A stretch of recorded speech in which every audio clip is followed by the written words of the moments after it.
Writing a novel? I haven't written a play in years. Have you? No, I mostly write novels, and I mean poetry was also my other thing I always did, but yeah, mostly Right. fiction. Yeah. Yeah. I mean, plays, it's like, what's the point? Well, you can't do them. Can't do them. You can't do them. That's the problem. Even if you can do them, it's like, for what?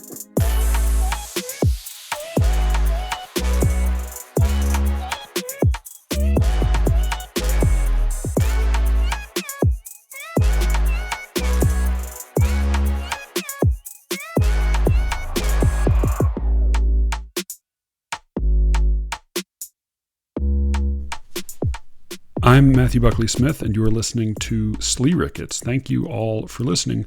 Quick housekeeping: after a long dormant period, the Slee Rickets Twitter account sort of exists now.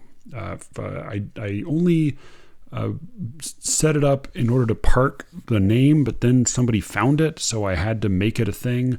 And for a long time, just posted what I have since been told were really unhelpfully untagged posts simply to recent episodes. So now I've handed it off, and two close friends of the podcast are managing the @SleeRickets account. So if you like the show you feel like you could do with a lot less me, then go check out @SleeRickets on Twitter and do all of the things to that account that will make my Confederates happy. I am told it's going better than it was when I was doing it or not doing it. I've been trying to think of an apt superlative for my guest today. I was going to say she's one of the coolest people I've ever met, but really she's not cool at all. I mean, cool is really totally the wrong word. She's very smart, very funny, and impressive. Really, maybe that's it. Maybe she may just be one of the most impressive people I've ever met in her peculiar way. My guest today is Kathleen Jones. She's a screenwriter living in New York, and she is also the host of the podcast Writing My Writing Down. Also, really weird, uncool, but sort of interesting, strange, impressive podcast. If I can recommend just one episode to you to introduce you to it, it would be the one where she talks at length about her really intimate relationship with William Goldman, the legendary screenwriter of Marathon Man, Butch Cassidy and the Sundance Kid, and The Princess Bride, among other things. So check that out. Check Kathleen out and enjoy. I don't really want to give too much more away. So I hope you enjoyed this meandering, but I think fun, fruitful conversation with Kathleen Jones.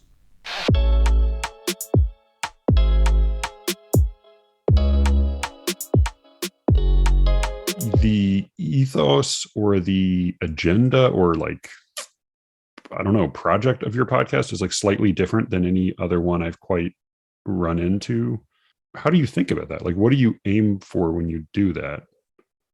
It's like an experiment, and my thesis is I'm going to make my life as complicated and difficult and antithetical to writing as possible with a terminal illness and 3 high needs foster kids, and see if I can still get writing done. See if I can still write stuff. And basically what I'm testing on myself is, does my richer, fuller, more complicated life give me more writing or less? I could get rid of all the things that make my life complicated and just write all day, but obviously I couldn't. I mean, I'm not gonna. Yeah. But that's basically what I'm testing. And then it's every episode is, okay, basically a little snippet of here's what was going on in my life. I had a surgery. I received 3 kids in the mail. Whatever. Yeah. And then I shouldn't talk about them like that, but it's it really was that way. It was they called us, and 4 hours later there were 3 kids on the doorstep. That's how fast. It's so abrupt and maddening like to have a child the way we did, just one at a time. And like, so having like multiple at once in the way you're describing is like, that is truly nuts, but amazing. And I mean, you are, of the people I know personally, you're one of the few I can imagine actually like Well, volunteering for it and then actually doing it as well. yeah, we have successfully survived a year, a Wow, year of it. And the kids have too. And our marriage also has. So like that's equally I feel impressive. like, Yeah, yeah, we're like 3 for 3. But I don't know. It's definitely the hardest thing I've ever done. But I don't know if you found this when you became a dad. It's like writing is less hard because it's like, well, no, my everything else is like the stakes are real in the rest yeah, of my yeah, life. yeah, yeah, yeah. And the stakes are fake if I like don't get my pages done. Like this is supposed to be the fun thing. So like it's like the rest of my life is so hard and adult and like full of responsibilities. And I used to treat my writing that way. Like, oh, my writing is like this cranky child I must diaper. Yeah. But now it's like, well, if it's not joyful, like I don't have to do it. Or I do, but I still feel that urge to do it. But then it's like, okay, can I like grow up and stop punishing myself for thinking of writing as a punishment? And like, because there's real Yeah. things. I don't know. So, I mean, this is something that has always kind of puzzled me about you because I met you at Catholic University, and you were probably both the smartest and the most Christian person I met there. But you say, I mean the Christian, in like not just in like a quotation marks, but like you seem to like genuinely be a pretty Christian person, and you also seem like quite well adjusted, particularly for like having like dealt with some real shit in your life. But you have had the most tortured relationship to your writing. I can't fucking understand it. Like I don't like I know tons of like alcoholic, depressive, suicidal poets who don't have nearly as difficult a relationship with their writing as you do. And I don't I know. Yeah, I don't know why. I don't know why either. And it's like I honestly I go to therapy about it. I'm like, why do I hate my writing so much? Like Sorry, I don't mean I to laugh at you there, but no, but I like have 3 kids, okay? And I'm like spending my therapy sessions yes. like, okay, blah blah blah, court, blah blah blah, case planner. Okay, but like why can't I like why don't I enjoy it? And then I'm like, oh, why would I do something I don't enjoy? I'm gonna quit. And then I quit and I'm like even more depressed. But I like can't make myself right until I do make myself right. And then I'm like, oh, I like this. I don't know. I think when I became a Christian through writing, but sort of like in the Wait, really? process, yeah. I Yeah, didn't I know sort of that. like wrote myself into it Do it? as a teenager. I don't know. I mean, it's not like I would have been like, let me tell you my I know because origin story. yeah, I don't. Maybe I have a misremembering, but for some reason I thought so. Your parents were not super religious. No, my Oh, parents are Catholics, but they're like, uh, Christmas and Easter Catholics. yeah, they're like Yeah. California Catholics. I don't know. I mean, Oh, that's okay. Yeah, offensive to the God knows. I United don't even. States, That's but that's a whole other brand. We never even got that far. And coming from Atlanta, it didn't. Yeah, that's, well, that's they're exotic. Catholic, but like they, it wasn't. They did. I don't know. I mean, that's their story to tell, but they didn't like make me do it. It's not important to them. They were like, find your own path in life. And then I left the faith for a long time as a high schooler, but it was sort of like my relationship with God was sort of similar to my relationship with writing, and that I would be like, this is so much, like this is so overwhelming. Like, how could you possibly just be one person and come to a conclusion about like the entirety of the universe and who made it and why we're here? And be like, this Right. is too much work. I'm out. I'm just gonna be a whatever. Yeah. But then I would just be so drawn back to the person of Jesus and just like, well, who was he? It's like that C.S. Lewis question, like he's either the son of God or a madman, but like he's not in between. Do you know that quote I'm talking Yeah. about? Yeah. Yeah. Yeah. Yeah. No, I do remember. Yeah, O'Connor has a whole thing about if the I think she was talking about the transubstantiation specifically, but it's something like if this isn't real, then the whole thing's a crazy sideshow. Like Yeah. you can't there's no like moderate, easy listening Christianity, right? Yeah. It's like the adrenaline needle in Pulp Fiction. Like you Yeah. Yeah. Yeah. So that was it for me. I was like, at one point, it's like I just threw my hands up and I was like, I'm so drawn in that, like, if it's a sideshow, what am I going to do about it? And if it's not, then I'm in the right place. And that was sort of like the piece I came to, was like, well, I'm in theater. So if this is all like a crazy farce, that's not like so far off from theater anyway. Right. But it brought me so much peace to just practice it, to just pray, believe in Jesus, read the Bible, blah, blah, blah, that I just like went all in. And that was when I was like 19. And then, and when I was that young, it was like, my life expectancy was different and shorter because of, I have cystic fibrosis, which and then, so I was like, am I going to die in 10 years? Like, what's the point of life? Like, what's the point of these next 10 years? Like, what's the point of going to grad school if I graduate when I'm 25 and I'm expected to die when I'm 32 or whatever? I was all dramatic about it. Sure. And so I kept writing about it, like, what's the point of life? And it just felt like, well, if I'm going to die early, I would rather live believing in heaven, because I think about my own death so much. Like, it was so present in my mind at the time that I was like, whatever, I need to believe in heaven. Like, I need to survive this ordeal. And heaven is an effective method. And so it's sort of like, that's the piece I came to. And I was writing and journaling my way through all of that. But then I became a Christian. I like wanted to be a really good one. And then I was like, well, my you didn't want to be a bad one. You didn't want I didn't want to like half-ass it. Is this because you're like an overachiever? Is that what that is? Totally. 100%. Because I'm just like a rule follower, overachiever. It's like, I can't do anything small. It's like, okay, I want to become a mom. So I'm going to start with 3 foster children in the middle of a pandemic. Like, that's an insane way to start a family. But that's how I did it. And then anyway, I felt like, well, my plays need to be Christian. Your plays? Yeah. Then I was like, well, my writing needs to be like leading people to Jesus if I'm a Christian. Yeah, that was one of the questions I wanted to ask you, because I still don't understand what that means.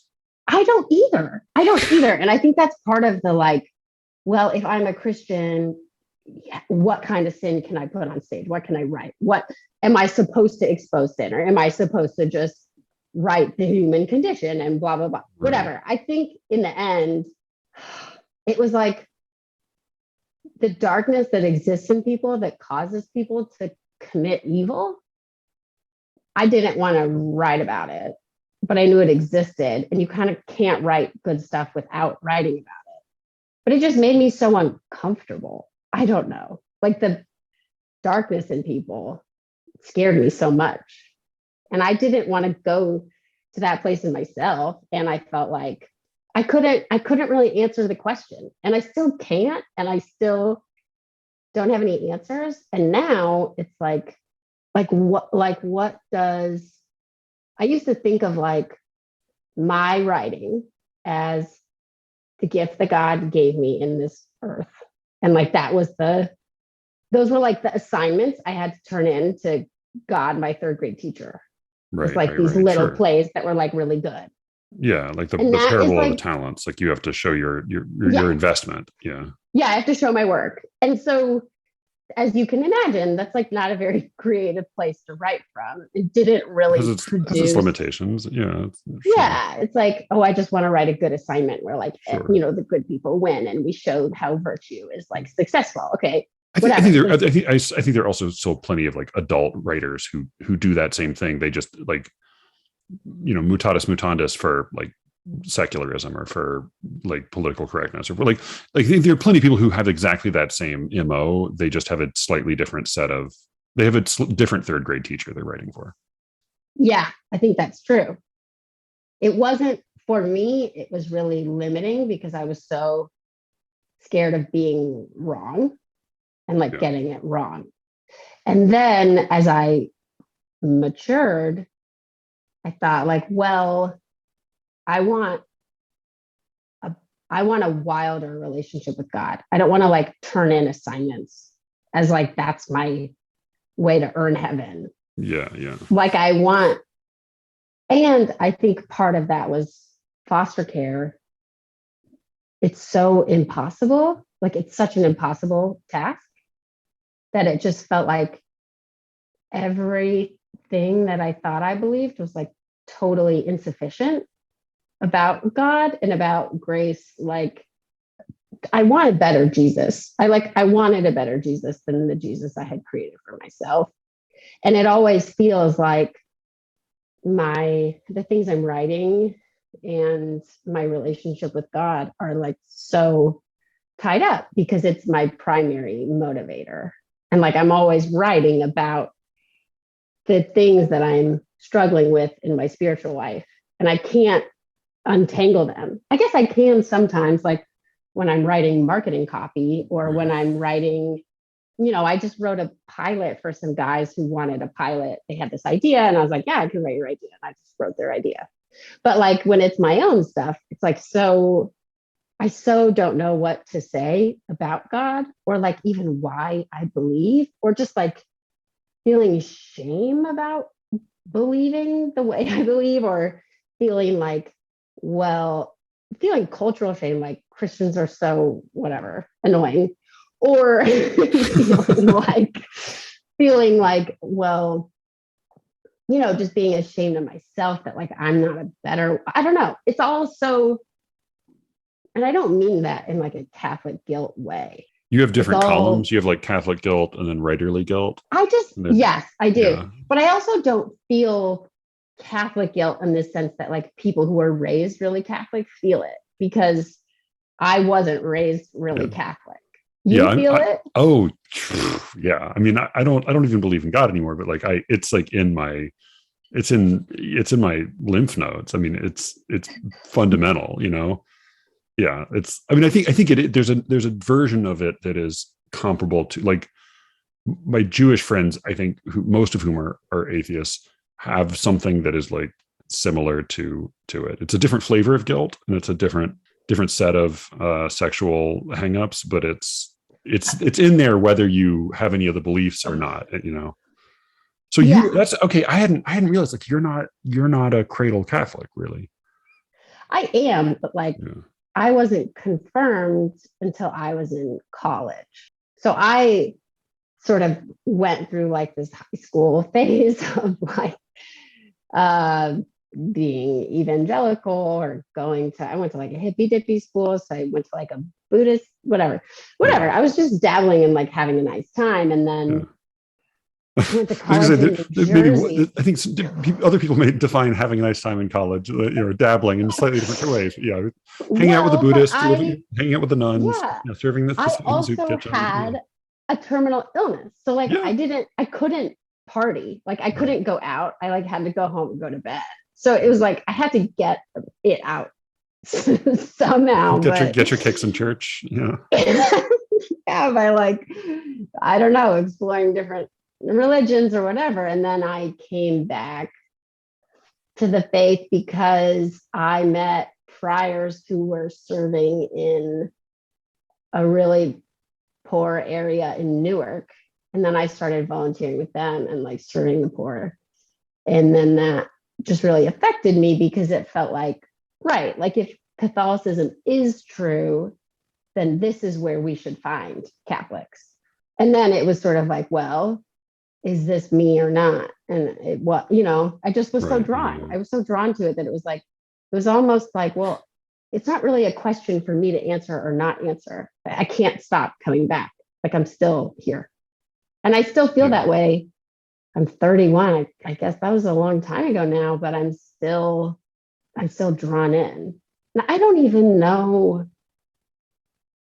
I think that's why believe in the Holy Spirit because when I hear other people talk about the Holy Spirit, like the Pope or whoever, St. Augustine or whatever, like it's like that irresistible draw that like, and I don't know why all people don't have it. Because for me, it was so immediate, but I know that that's not everybody's experience. And then that makes me wonder, like, well, if I was God, I would just give everybody this feeling of like everybody needs to go to church or whatever, needs to be like drawn. But I know that that's not how it is for everybody. It's like, well, why does the Holy Spirit give the gift of faith to some and not to others? I don't know. Anyway, I don't know. I don't have an answer to any of that, but the end result is like, I'm so Catholic. You almost did an RCIA thing as a. I did do RCIA. Oh, okay. To do my confirmation, but then I was confirmed as a college sophomore, like with the high school sophomore class at my parish near my college. Okay. Yeah, sure. I mean, so you were you probably weren't towering over them, but you were towering over them intellectually. I was the only one like excited to be there. That's right. Sure. Yeah, I guess that's true. Yeah, you were the only one there of her own free will. Right? Yeah. Yeah, totally was. I totally was. And my parents were there. They were like, "Oh, that's nice. You're getting confirmed. Like, we'll come." But like they weren't. Yeah, it was not something they were concerned about. Yeah, it wasn't. They were like, "Oh, we're happy that you found this thing." And I was like, "You raised me in this thing." I don't know. That makes my parents sound silly, but yeah. I also can relate to a not like lackadaisical approach to spirituality, religion, but a sort of an amused, bewildered acquiescence as a parent, with like, because it's just so exhausting to try to manage everything else that, when my daughter was like praying to Aphrodite in preschool, it's like, all right.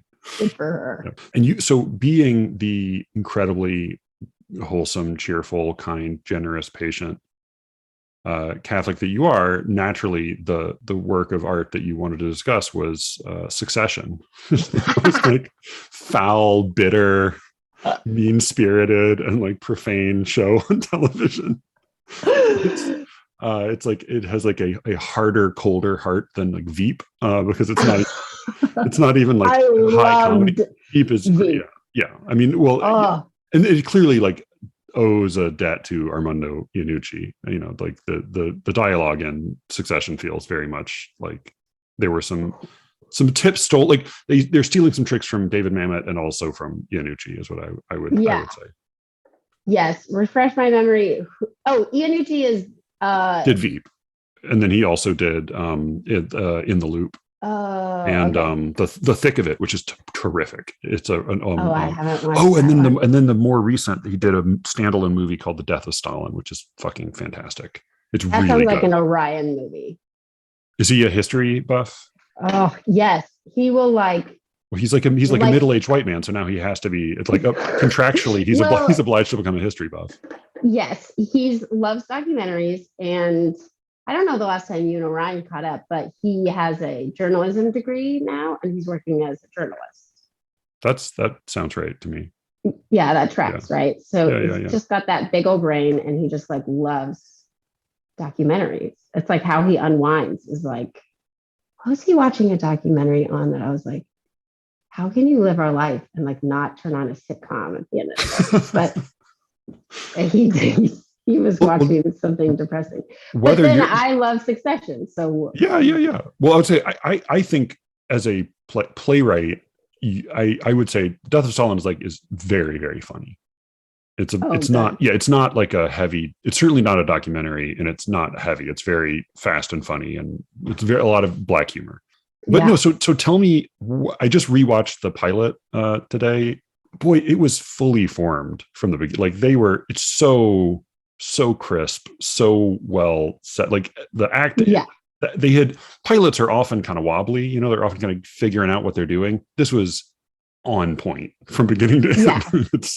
Yeah, it's pitch perfect. And the scene at the end with the little boy and the The Patek Philippe watch. yeah, He where he's he like, I'll offers him give you a $1 million to million hit a home run. dollars if Yeah, you yeah, get a yeah. home run. Yeah, and then it's just the whole way that unfolds. And I think about that scene like once a week. I just think it's like the creepiest, most perfect scene. And as We'll like a summarize it quickly for people who might not have seen it. okay, so there's the family, the billionaire family is playing baseball at their private baseball diamond. And they just have like a groundskeeper and his family, I guess, like on retainer at the field. And Roman, who's the middle son, played by Kieran Culkin. Yeah. Kieran Culkin, says to the little boy who's like 10, I'll give you $1 million if you get a home run. And he writes out a check for $1 million. And the little kid does hit a really good shot and he gets almost all the way around the bases. And then Roman tags him out at No, the, no, like, I think Tom tags him out. oh, But yeah, Tom tags him out. But like everybody else, all the adults are sort of like in on it, like fumbling the ball and like throwing it late as like the normal, appropriate adult thing Right. to do to let the kid succeed, except Tom and Roman, who And take Tom, it way because too Tom's seriously. not a member of the family, so he's overcompensating. Oh You know, yeah, he's trying to that's right. show up. He's trying to be good. Yeah, that's right. He's trying to be like good at baseball, Yeah. which is so embarrassing. And he's the one who gave the watch that then the little kid gets as a sort of a consolation prize, but then But also as you hush find money. out as hush money, but then you find out at the end, isn't it right that he switched the watches? So you see the Patek Philippe is on Roman's wrist, on Logan's wrist, and then Logan's watch is in the little boy's box. I didn't pick up that detail, but that rings perfectly true. Right. And he signs an NDA and like, but like the thing is that it's like, okay, that's all very creepy that they like offered this money and then like didn't follow through. And then Roman has to like real dick move where he like rips up the check and he's like, here's $250,000. And it's like a piece of the paper. But then like one of the last shots is just like the kid and his family in their apartment and like nothing's changed and they're still happy. Like somebody's making dinner, like the little kid is like playing his game and like their lives are unchanged. Like they're a happy family spending time together. And then you go back to the Roys who are just like so miserable and like not a happy family by definition. And it's just that contrast was so striking. And then we never see that family again. Given that basically the show focuses on this family and this group of people who are at best petty, backstabbing megalomaniacs, like, and at worst just like stone cold psychopaths. Why is this a show you like a lot? I'm curious. Okay, first of all, because that family, the groundskeeper's family, the theme comes back in season 2 with no real person involved. The no real person involved is when they're being accused of like their cruises and like dancers were getting like sexually assaulted on their cruise ships and stuff. And it all comes out and like one of the documents that gets leaked is that inside the Royco ship cruise department, the term for it is no real person involved. And that means that like, you know, the assault was committed against like an immigrant or a prostitute or like somebody that the Roys don't consider a real person. Yeah. Not a player, not a contender. Yeah, exactly. Not somebody who can like advance their position. And it's like that keeps happening. Like they keep killing off the sympathetic people in their life. Right. Yeah. You know, like nobody in that family can make or keep a friend. I think the thing I love about it, obviously beyond the great writing and etc., everything's perfect, but is that it touches a sort of like dimension to human nature. Like, why are people evil? And it answers that question in such a human way that I have found myself when I'm reading the news or hearing about something or some, like, I think back to the Roys about like, why are people evil? Like the person behind this, like, I don't know if you saw, like, we were all supposed to like boycott Kellogg's because Kellogg's like wasn't paying their factory workers. Yeah. And It's Amy's is the new one that they've been doing a bad job. no, I know. Amy's? They've been No. it's not I don't think it's as egregious as Kellogg's, but they've had some bad stuff come out lately about their working conditions. Yeah. And it just, like, I thought back to Logan Roy when I was reading all those articles about like the poor Kellogg's workers and um like all the spin that like Kellogg's was putting on it. Anyway, I think I love the show so much. It feels like a dimension of human behavior that I can't wrap my head around. I really, it's so far outside my wheelhouse in terms of anything I would write or anybody I would meet, or it's so dark and twisted, and yet even within that you find people fighting for virtue, like people fighting for doing the right thing or like keeping their promises, or like that. Even there, not much though. I mean, they're like shades of that, but often even like fighting for virtue is a play. It's like you remember Patrick Tewitt, his claim about Cordelia was that what was his claim? His claim is that Regan and Goneril say, "Oh, we love you. You know, nothing could compare with our love." His claim is that Cordelia, Patrick Tewitt was a professor of theater history, drama. That was his subject. Yeah.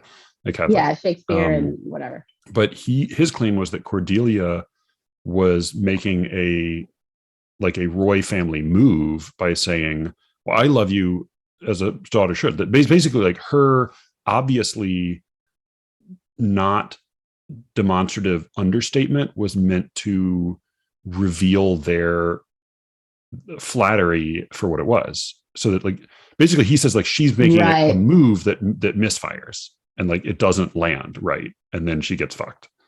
Right. Yeah, that's fair. She's like in the pilot, Shiv calls that a first position. She's like, I was just taking a first position. Why do you have to go have a heart attack or whatever? Like, whatever. No, exactly. I mean, that's exactly it. Yeah. But it's like the self-centeredness of like, oh, he must have had the brain aneurysm because of what I said. Like all of them have that reaction.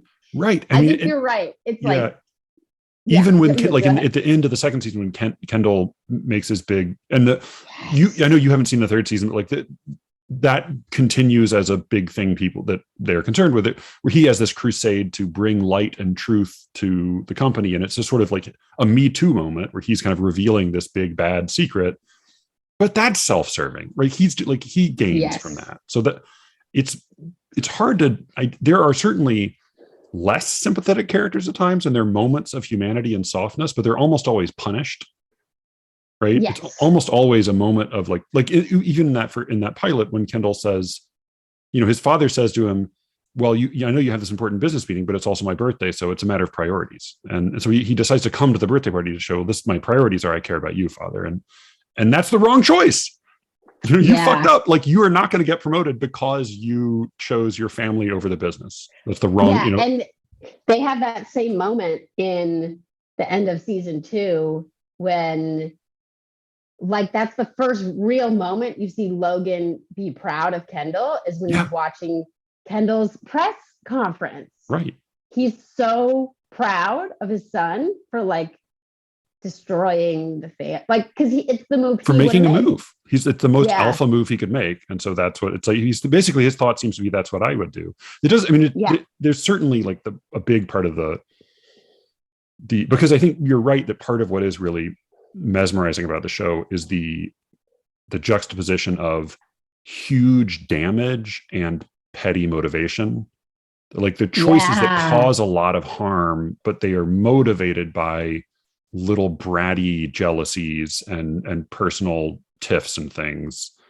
And it does seem like part of that has to do with the collision between the founding generation, like the big, tough, badass motherfucker from Scotland who started this company, or who built it up and was sort of didn't have much to begin with, and then his spoiled, effete children.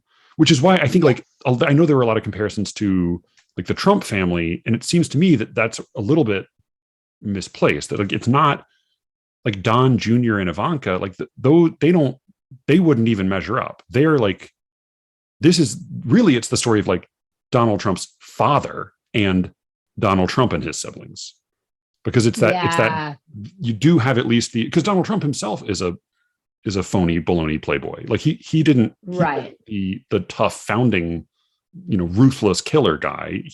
That was his dad, who was apparently a huge asshole to him and who he always, wanted love from. So it does seem like that's part of what makes it as dynamic as if it were one generation later, it would be mere soap opera, right? Because there wouldn't be quite as much bloodshed, I think. Yeah, and it wouldn't be as, after it leaves Logan's hands, like, it's not really somebody's life work, right? In the same way, except maybe Kendall's, because Kendall's been preparing his whole life to take over the company, and he's like constantly thwarted. But he's stepping into, even if it's a shadow, even if it's an enormous shadow, he's still standing in his father's shadow. His father wasn't standing in, like, his father wasn't trying to become anybody. He's still trying to become his father.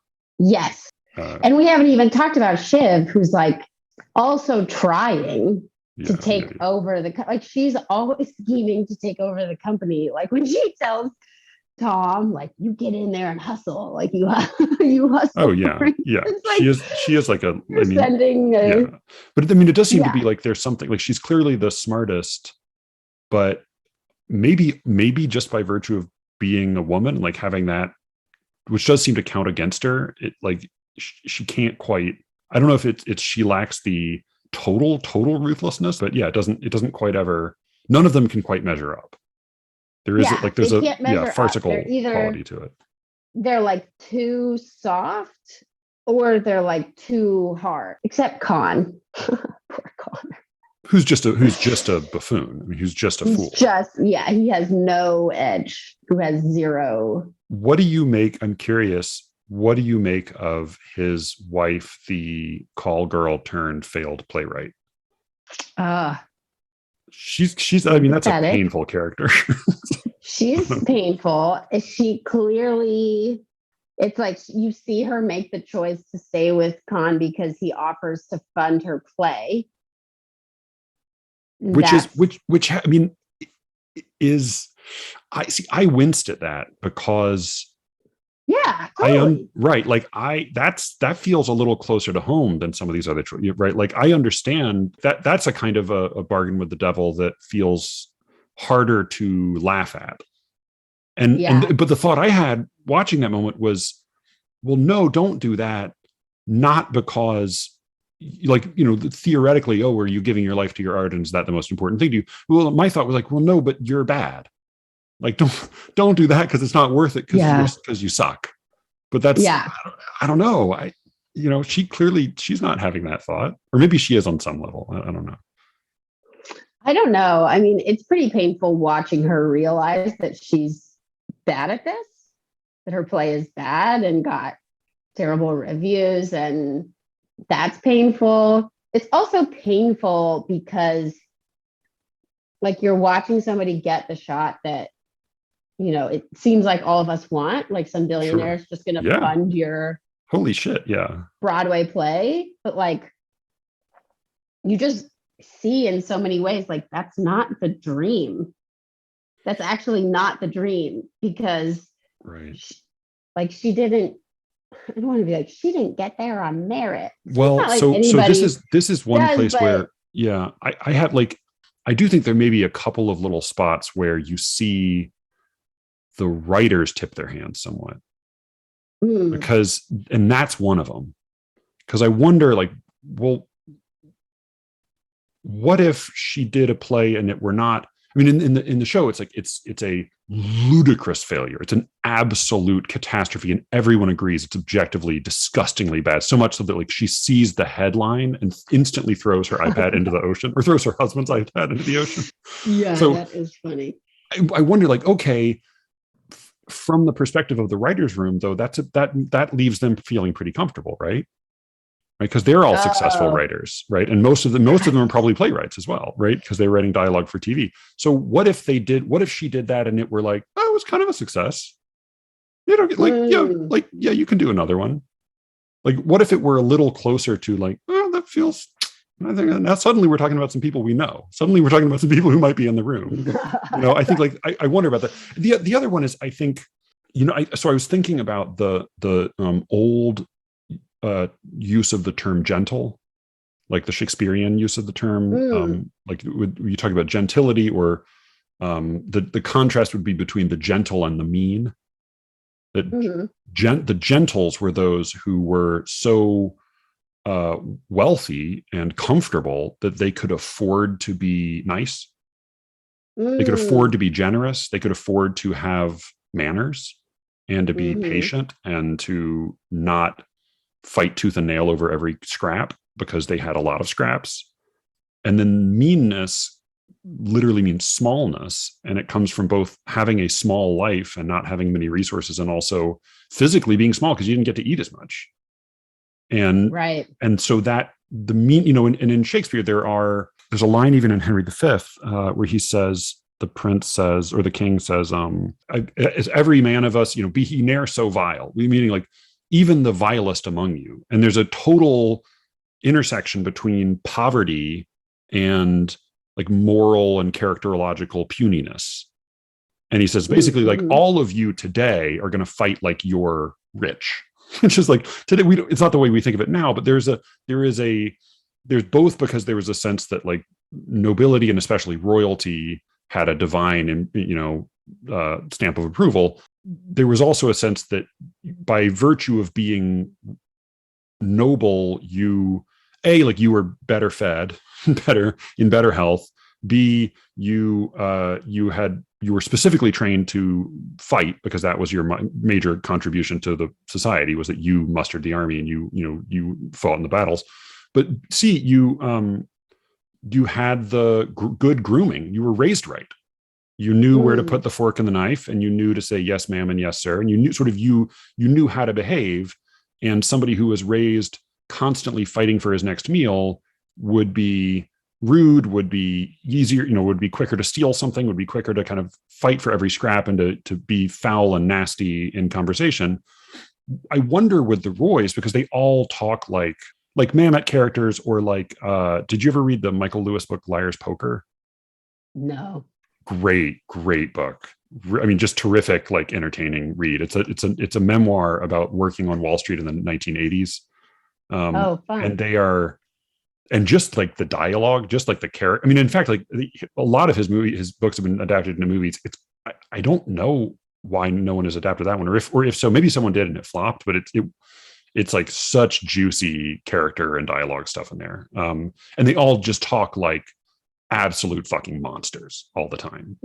Just the foulest, most abusive terms.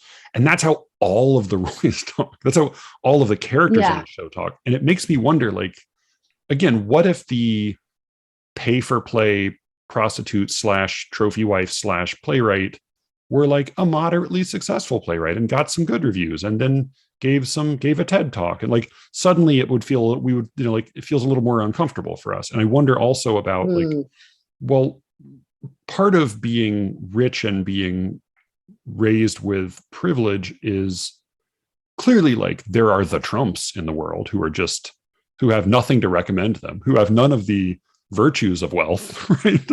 And all of the deficiencies. But like Shakespearean logic doesn't hold. Like, we don't believe that rich people are actually gentler or better, or, like that doesn't work. Right. That doesn't, but there is something to like the comfort and the luxury of being generous, right? The luxury of being in a position to be soft and patient and gentle and to speak nicely. And so I wonder if, like, again, I wouldn't change the show, but if the Roys spoke in more, if instead of making fun of every, like wokeism that comes up on the show, instead of like constantly making weird incest jokes with each other and constantly abusing each other, if they spoke Right. in the patois of like the liberal media elite, which is how most rich people speak, I think we would all be a little more uncomfortable. Yeah. Like, I think their Yes. awfulness, it makes it a little easier to keep them at arm's length.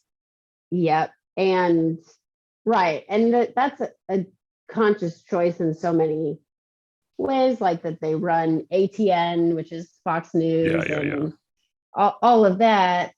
I think where they really address those specific things of like, okay, the Roys are billionaires and Tom is seen as this like social climber, blah, blah. Yeah, yeah. But Tom is also a rich kid. Like he was raised by a lawyer yeah. in the Yeah. Twin City. His mom's, I think his parents are both lawyers. So like he Yeah. definitely grew up rich and privileged. Yeah. He was merely upper middle class. Yeah. Right, exactly. But then like he's the one who teaches Greg how to be rich. And it's sort of that thing of like, people who learn a second language like know the grammar rules of the second language better than their native language because Yeah, they yeah, had to yeah. learn it.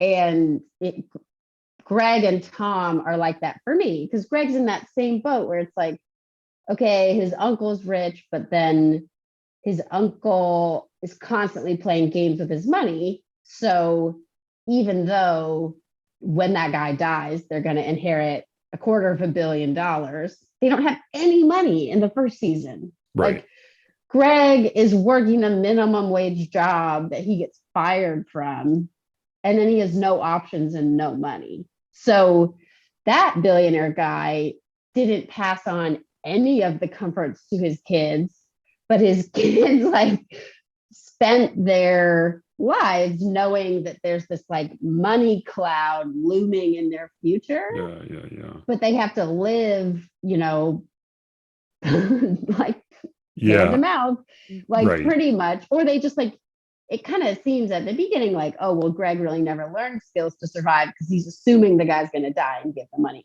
any day now. Yeah. But then he does, like, he chooses to stay with the Roys.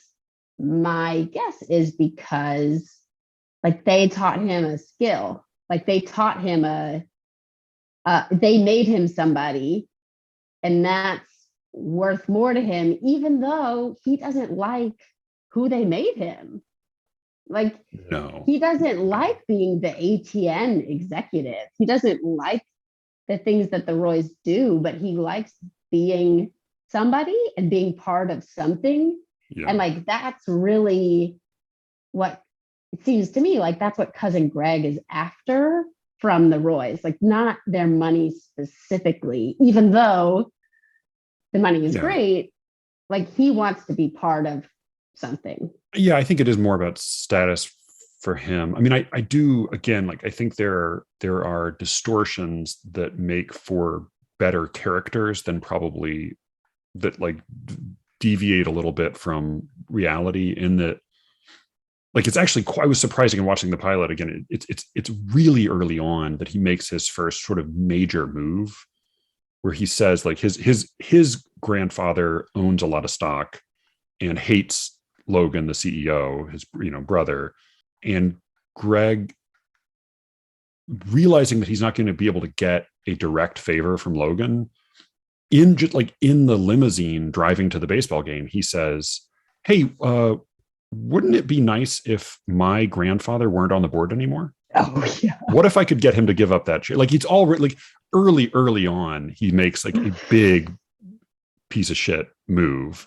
and it does seem like, my guess is that cousin Greg would, like, he needs to be a little bit desperate in the beginning in order to motivate him to join this circle of vipers. But I think probably like all of them would be a little bit softer and a little bit more pathetic than they are. Like they're all a little more vicious and aggressive than I think they probably would be in real life. In which again, like, you need the show to be you need plot, right? And I think that it would be a lot more. It would be a lot more like a an extremely well financed version of the Real Housewives. I mean, honestly, like watching the Real Housewives with Joanna, like I'm always blown away by how fucking rich they all are.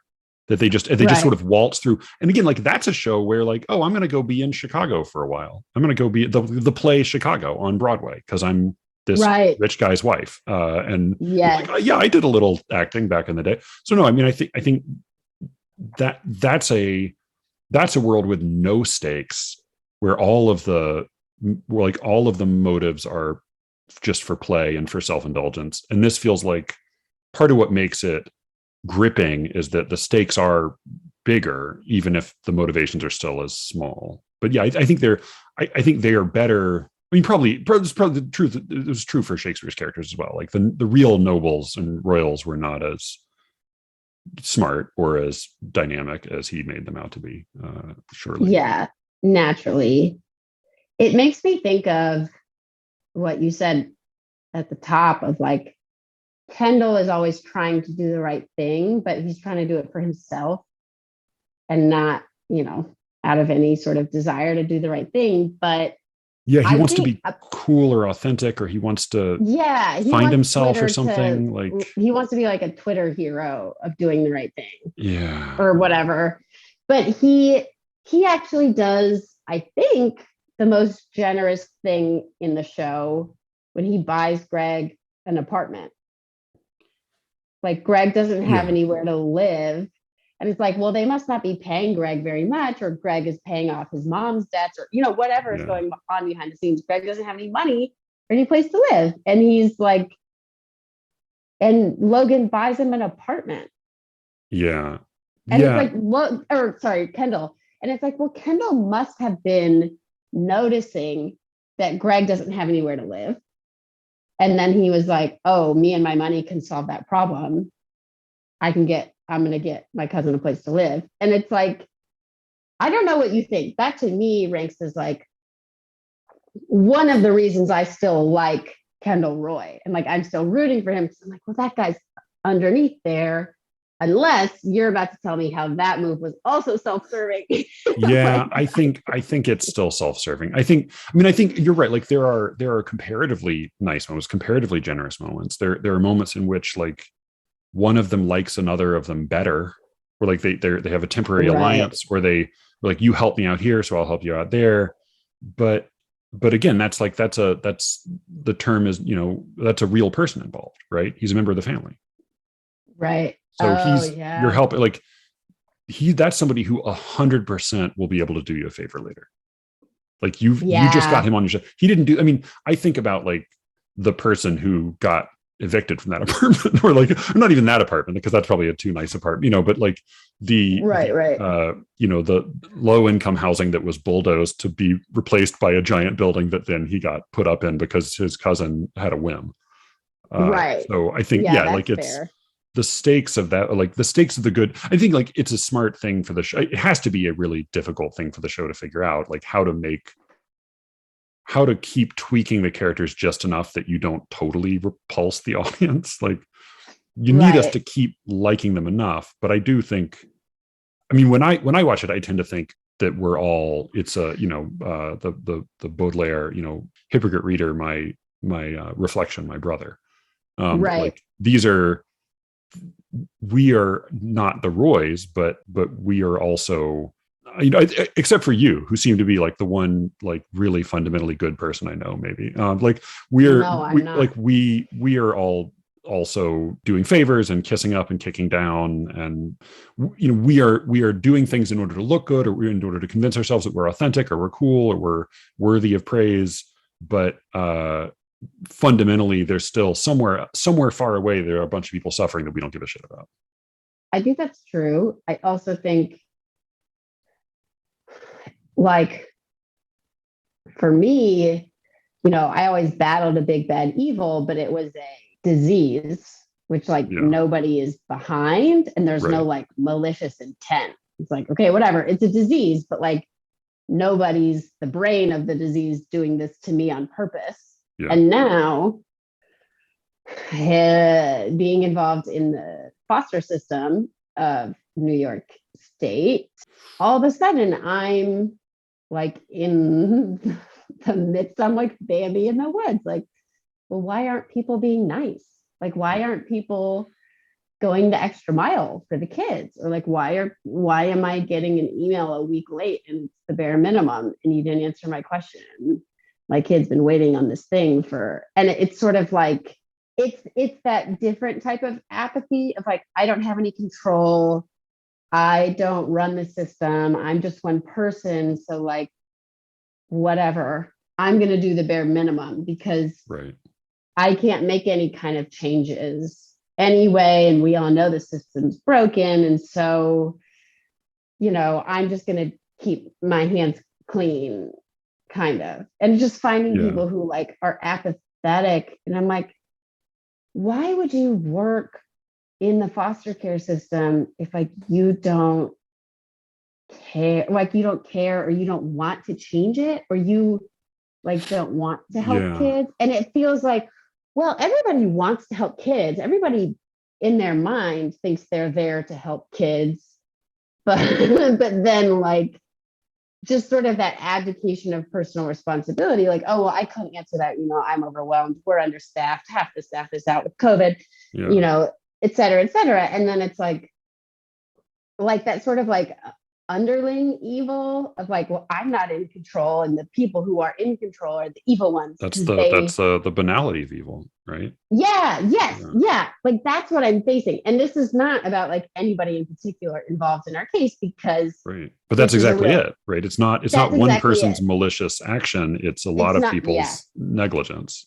Yep. And then everybody, including myself, will be like, oh, it's the system. I'm overwhelmed. How could anybody possibly keep up with the system?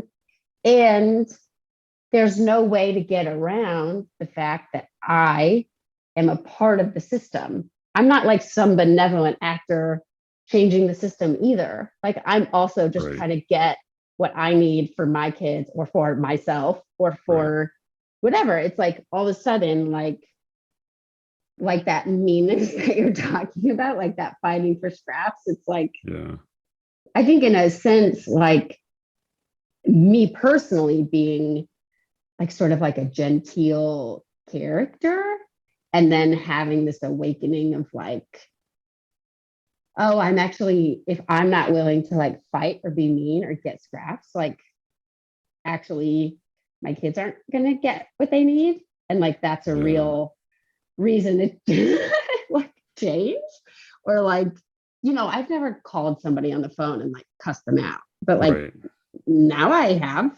But also like, is that just like making me harder, or is that making me a better person? Or was I like totally living in a fantasy land where everybody was nice because I'm nice and you're nice, and like that doesn't work here, right? But again, there has to be land of like, everybody's suffering. There's like literal actual suffering. Like every child in foster care is currently undergoing trauma, just because foster care is a trauma and the system is a trauma, and having a judge decide your life is a trauma. So like the stakes could not be higher, because we're talking about children and their lives. And if you're thinking about Christianity, which like everybody in the foster care system is a Christian, it's like, oh, I'm a Christian, whatever. That's not true, but like it's a common theme. And then you just think like, well, why are we not doing the things we need to get things done? And just participating in a system that is this messy, like you are also guilty. There's no way to not be guilty anyway. Right. Like there's some person in the foster care system who, when from like that person's perspective, you are the like cold, faceless desk with the nameplate that like certain things have to get past, and they're like, oh fuck, Kathleen Jones, like you're why is she calling again?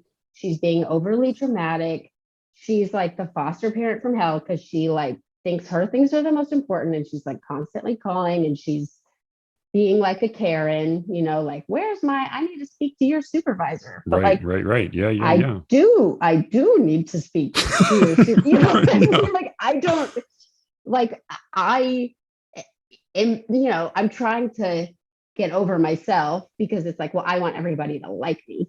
But Right. Yeah. that is not a winning attitude if we're talking about getting services for my kids. And Yeah. everything, I'm not actually their parent, even though I am Right. emotionally, whatever. They live in my house. I feed them. I take care of them. I Yeah. wake up when they have nightmares, but I can't make any decisions for them. I Right. need to rely on an agency and system and people who work 9 to 5 to get those decisions. And so it's like, well, I think about that constantly. Like, I know I'm making this particular person's life hell, but also I do need to like report them and speak to this other. But then I'm the person reporting the person who's like just doing their job and totally innocent, but like, it doesn't matter. Like, my kid needs something, I'm going to get it. Yeah. But, right. I think that's a new attitude for me. Right. No, right. I mean, but I think that was my, when and again, like having kids the way we did, it's like so much slower and so much more, there's so much more cartilage on the joint than what you're experiencing. But like my impression when we had Josie and I'd like take her out in the world was that I found that I was much more selfless, but I was also much less considerate.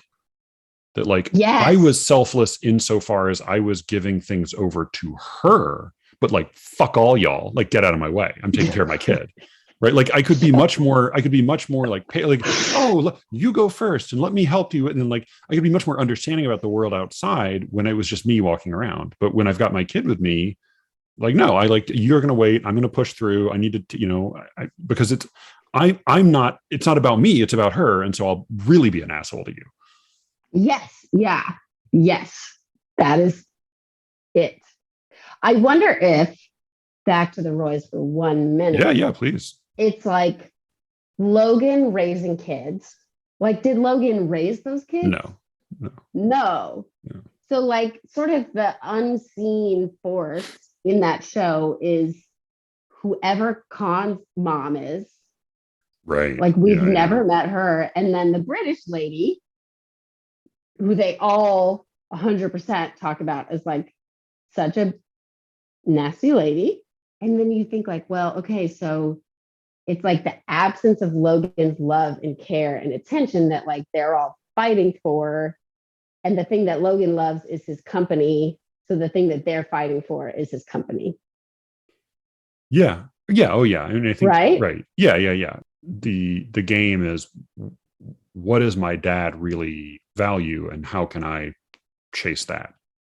Yeah. I think that's true for a lot of, I think it's true for like most of the boys. Like for me and like most of the guys I knew growing up, I think like there's some element of that.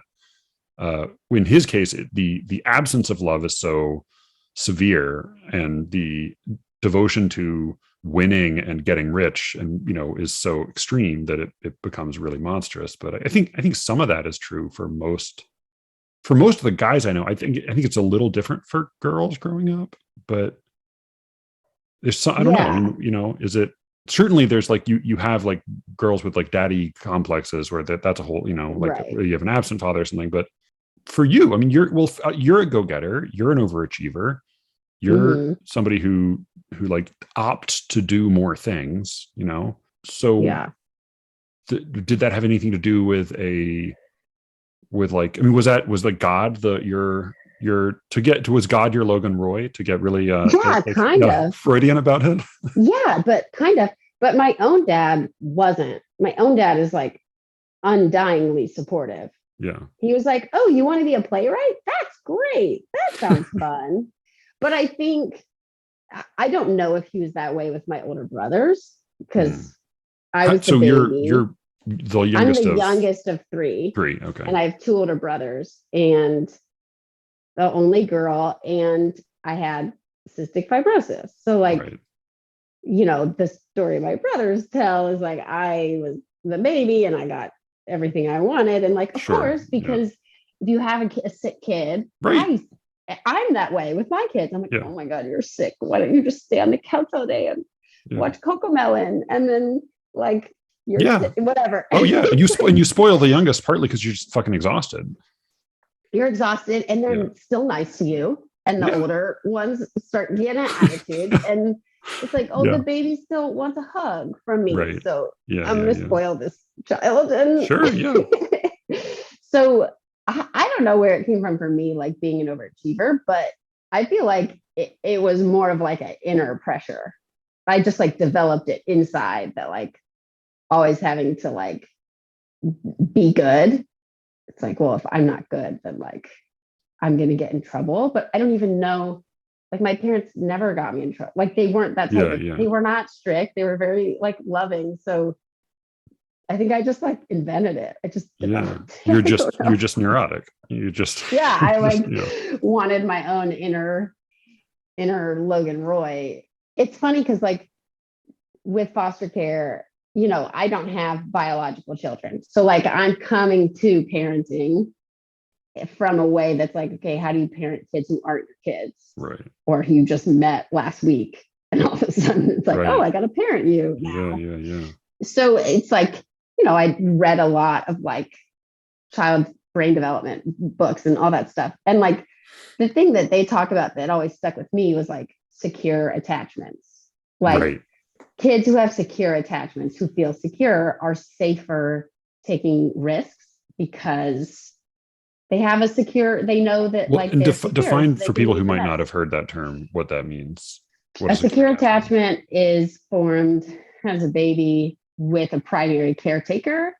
And in the secure attachment, the child learns that they are secure, that their needs are going to be consistently met, that they're going to receive a consistent, steady, like appropriate flow of love and affection and kisses with boo-boos. And, if I cry, they're going to pick me up. Or if I'm hungry, they're going to feed me. And sort of like the secure attachment is formed when the adult builds like a bond of trust of like, I'm meeting your needs. You can trust me to meet your needs. Yeah.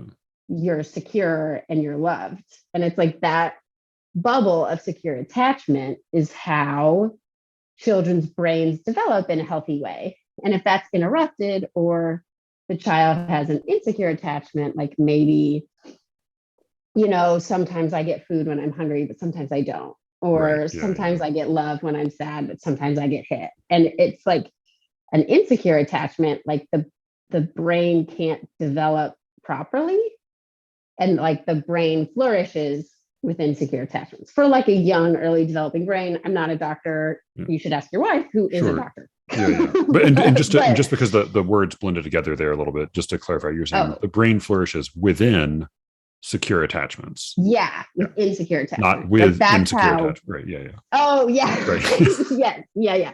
The brain requires a secure attachment in order to grow and flourish in sort of those high level brain areas like learning and risk taking and learning new skills. And now I want to ask Joanna, be like, am I getting this right? Did I remember it correctly from my Yeah, it's training? funny because Joanna's the and she'll. I mean, she's read, definitely knows a lot of the stuff, but I have learned a lot more about the difference between psychiatry and psychology since being Mm, married to her. And psychiatry is a lot less philosophical than I had assumed. And it has a lot more to do with like troubleshooting and like solving problems mm, in a relatively straightforward way. And this like partly because I think, if you bring in a psychiatrist, it's sort of like when you bring in a plumber, he might say like, well, it would have been better if you had built the house differently, but the house is this way. And so what I can do is I can bring in yeah. these tools and I can address this problem in your pipes right here. It's like the Yeah. psychiatrist is less interested in like, well, how should a child be raised than in like, well, when someone comes in, like with these symptoms and doing these things, what can I do to intervene? Yes. So Yeah. And yeah, that's a lot of like foster care training too, is like, this is the child you have. So yeah, how do you parent the child you have? And they try to teach you in training, like, here's an ideal child's brain developing in a healthy, loved environment so that you sort of know like where your child missed the boat right, and sort of like you can address the unmet need in your particular kid sort of having an understanding. Anyway, Yeah. it all comes back to basically secure attachments. That's what people need to grow. And I've been thinking about that as I'm watching this, because obviously none of the children have secure, healthy attachments. Yeah. And it's almost like they're taking risks.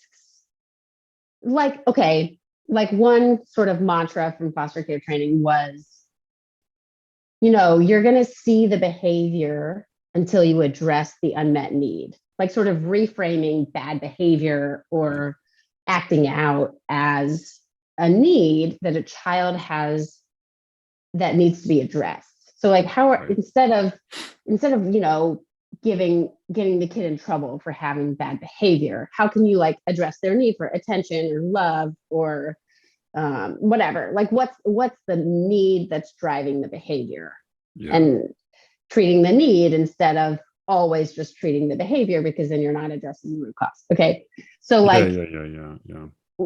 And I'm not an expert. I just took a 40-hour Zoom training. So whatever. Well, and you spent a year with 3 foster kids, but yeah. Yeah. And I tried to parent these kids. And I would like literally like read a blog or follow up on something from training, like go home and try it on my kids. So, like see if it works. Cause like that's most parents of any description I know. Yeah. Yeah. Good. Like somebody, I heard this on a podcast, or I saw this on a Snapple cap, and Right. Yeah. It's like, okay, Dr. Becky said on Instagram that I need to do this, so I'm going to try it. So thinking about the Roy kids, none of them have secure attachments. And like they have a range of concerning behaviors that were I to be writing one of my reports to the case planners, or sort of like giving my opinion to the judge about the case or whatever, I would have a range of concerns that would need to be addressed with support services, which is how it's packaged. What would who needs a nap? Who would you provide some applesauce for? Who would you? I do think legitimately Roman Roy like has some like real unmet psychological needs. Oh, you think maybe with his bizarre sexual relationship with he both like can't have sex, but he also like has this weird. He can only have like deviant sex. Yeah, like he wants to have like healthy normal sex with his girlfriend, and he can't. Yeah, he can only have like weird deviant sex, non-sex with Jerry. Who's like this mother figure. It's like, I don't know. Right. Okay, I'm not going to like a mean mother figure, like an abusive, like she says mean things to him. Yeah, and that's what he likes. Yeah, he's the only child that we see like get abused. You know, like we see Logan hit him, and it's like, oh, this is pretty rehearsed, like how we behave after the hit, and it's like, okay, if Logan Roy lost his children to the system, like little Roman Roy would be like 7 years old, like telling his foster parent, like, oh, when I get in trouble, daddy hits me. And then, it's like, he's, but instead of that, he's like trying to run a major corporation, it's like they never got those interventions. Not that anything is good. This is what I mean about like, I'm participating in the system, but like rich kids don't sort of get seen as like kids who need attention and services and have needs, because it's like, well, how does Roman Roy have needs? He has everything in the world. But like, they all have unaddressed trauma that they just play out over and over in the same sick loop of like, Kendall subverts his dad and tries to take his dad down, and then comes back in the fold, and then Kendall subverts his dad, and like, So what if I hear what you're saying is the people we really need to feel sorry for are rich white men. Is that correct? That's your conclusion? Yeah. That's my thesis. That's interesting. I do think that like, because Roman I find him kind of pathetically sympathetic often. Like I sort of, my heart goes out, partly because I really like Kieran Culkin, the actor. Yeah. Yes. But I think that in the kind of the cosmic Succession universe, I think he is actually Donald Trump. Oh, I think he grows up to be. It's sort of like Anakin Skywalker. Like you could see like, oh, he Yeah. has a little bit of a tender heart. He really wants love from his father. He's a total sexual, like he's like a incel weird. No, he's like a volcel, weirdo Yeah. sexually. Like he's never had sex with anybody in a normal way, but he sort Yeah. of has a demand for it, and like it's about power. And he's sort of a buffoon in a business world, but he's going to inherit so much money that he's going to look like a success either way. So no, I Yes. think he grows up to become Donald Trump. So you think he's the most dangerous?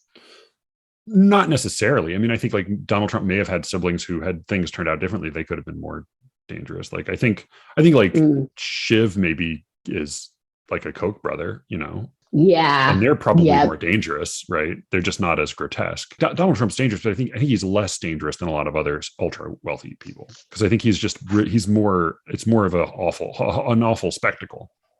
Okay. So But he let me doesn't ask have you an this. agenda, right? His only agenda is positive attention. Right. Yeah. He It's doesn't just have a just game like, I plan. want the people in this room to think I'm cool. Yeah.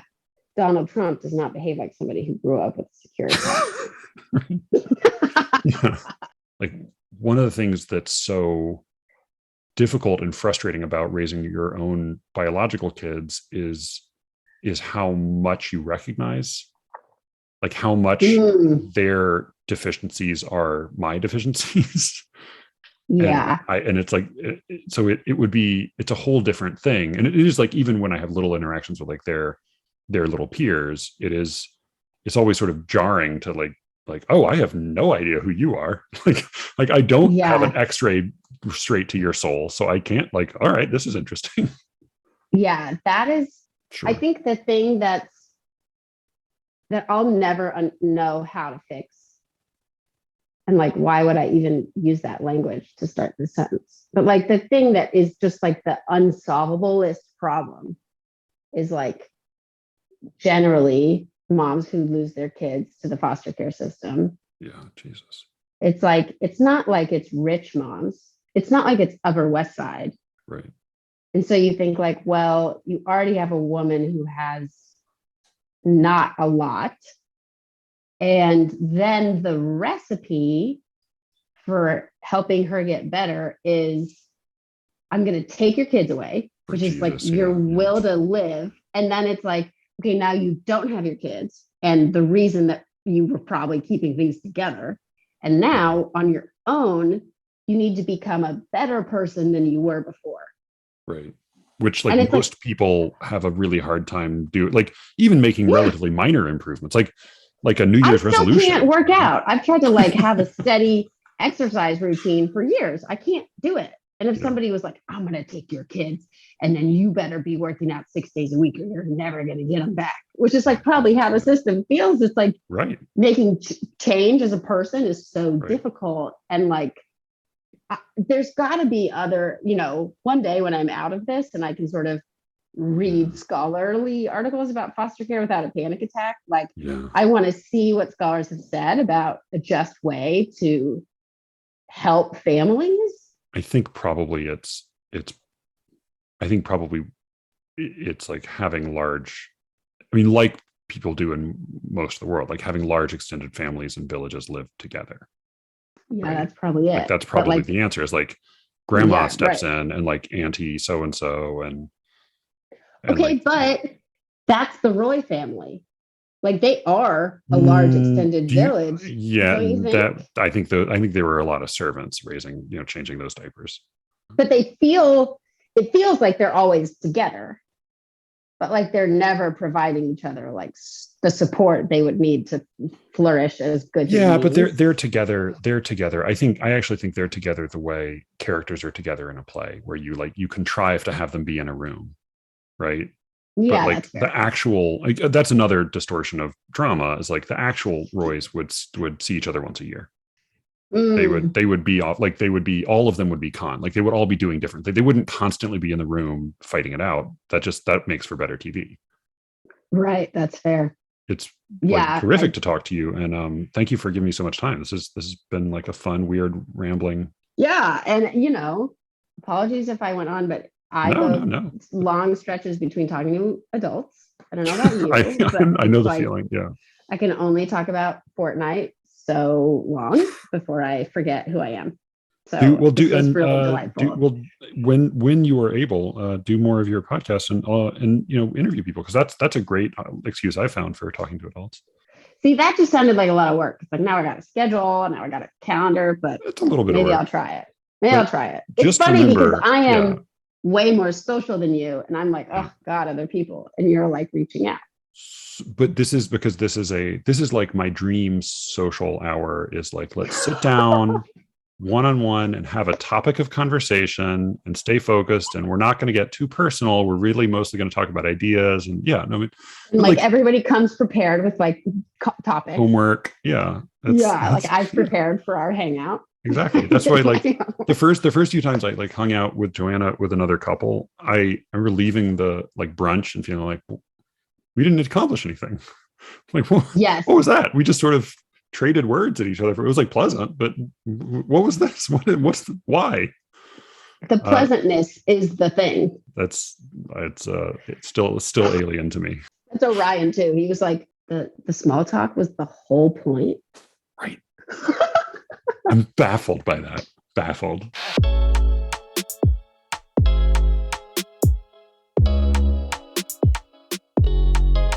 That was my conversation with Kathleen Jones. You can find her on Twitter at Hello Kathleen J, and you can find her on the podcast Writing My Writing Down. I'll have links to all of her stuff on the show notes. Do check out again the @SleeRicketts account on Twitter if you are so inclined, or you can contact me as always at sleericketts@gmail.com. Thank you all for listening, and with any luck, I will be speaking to you again very soon. Until then.